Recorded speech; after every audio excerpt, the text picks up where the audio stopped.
সকাল থেকে রাত এইভাবে একটা দিন গড়িয়ে যায়। সকাল থেকে রাত কথাটা পাশাপাশি, কিন্তু মাঝখানে যে থেকে যায় এটা একটা বিশাল সময় থেকে যায়। এই সময়টাকে না আমরা বিভিন্নভাবে ব্যবহার করি। সময়টা ব্যবহার করতে গিয়ে অনেক সময় অনেক আঘাত পাই, অনেক সময় অনেক আনন্দ পাই বা দুঃখ পাই। এই নিয়ে কান্না হাসির জীবন আমাদের। এই জীবনটা না আমাদের সবার কাছে আসে, আর এই জীবনটাকে আমাদের গ্রহণ করতেই হয়। আমাদের এই জীবনটা না ভালোভাবে তাকালে দেখা যায় বিভিন্ন পরিস্থিতির আন্ডারে থাকে।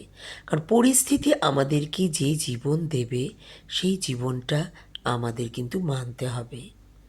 এই জিনিসটা আমরা অনেক সময় তার উল্টোটা চিন্তা করি।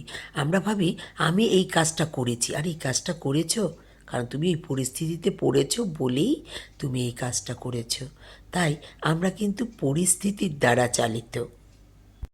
পরিস্থিতিটা যখন আমাদের কন্ট্রোলে আসে তখন আমরা ভাবি আমরা করে ফেলেছি, না আমরা কিছু করিনি।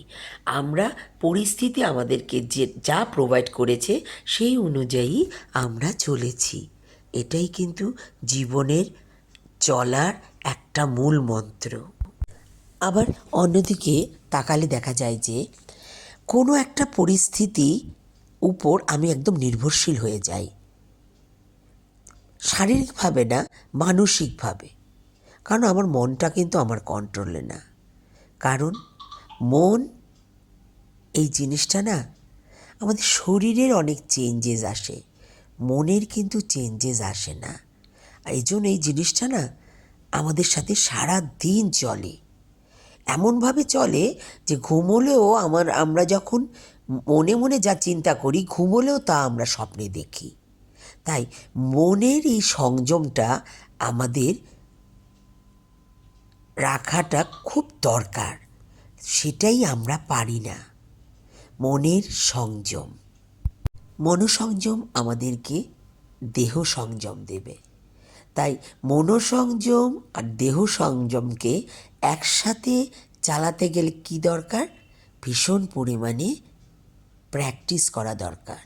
সুখে দুঃখে কীভাবে নিজেকে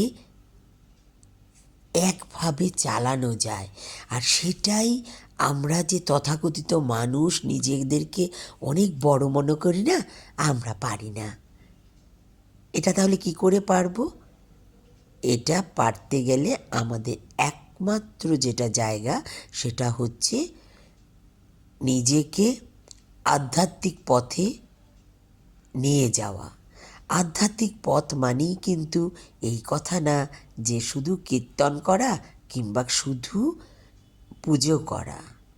কীর্তন আর পুজো এগুলি কিন্তু আধ্যাত্মিক পথের একটা ওয়ে, একটা ছোট্ট জায়গা। কিন্তু এটার যখন ভাস্ট ওয়েটা আছে, সেই দিকটার দিকে লক্ষ্য রাখলে দেখা যায় এই যে স্পিরিচুয়ালিজম, এইটা কিন্তু আমাদেরকে ভীষণ পরিমাণে কন্ট্রোল করে, আমাদের জীবনটাকে ভীষণ পরিমাণে কন্ট্রোল করে। আসলে আমাদের না তিনটা জীবন আছে। একটা হচ্ছে শারীরিক জীবন, আরেকটা হচ্ছে মানসিক জীবন, আরেকটা হচ্ছে স্পিরিচুয়াল জীবন মানে আধ্যাত্মিক জীবন। আর এই তিনটা জীবন একসাথে প্যারালাল ওয়েতে মানে সমান্তরালভাবে যদি চালাতে হয়, তাহলে এই শারীরিক জীবন এবং মানসিক জীবন, এই দুটো জীবনকে আমাদের আধ্যাত্মিক জীবনের মধ্যে নিয়ে যেতে হবে। তখনই আমরা কিন্তু জীবনের যে সঠিক আনন্দটা সেটা পেয়ে যাব। আধ্যাত্মিকতা আমাদের এই জীবনটাকে রক্ষা করে এবং আমাদের জীবনটাকে একটা ব্যালেন্স বানায়। তাই ছোটোকাল থেকে অনেকের মধ্যে আমি এটা দেখেছি, ছোটোকাল থেকে কোনো ঘরে খুব সুন্দর করে স্পিরিচুয়ালিজমের ট্রেনিং দেওয়া হয়। অ্যাকচুয়ালি স্পিরিচুয়ালিজম হচ্ছে আমাদের পাওয়ার। তাই আধ্যাত্মিক পথে যারা আছেন ওনারা কিন্তু আমাদের সমাজের সবচেয়ে বড় একজন কাউন্সিলর। ওনাদের সাথে থাকাটা আমাদের জীবনটাকে একটা কাউন্সিলিংয়ের মধ্যে নিয়ে যাওয়া সমান। এই সমাজের সবচেয়ে পুরনো কাউন্সিলর কিন্তু আমাদের এই মন্দির মঠে আছেন।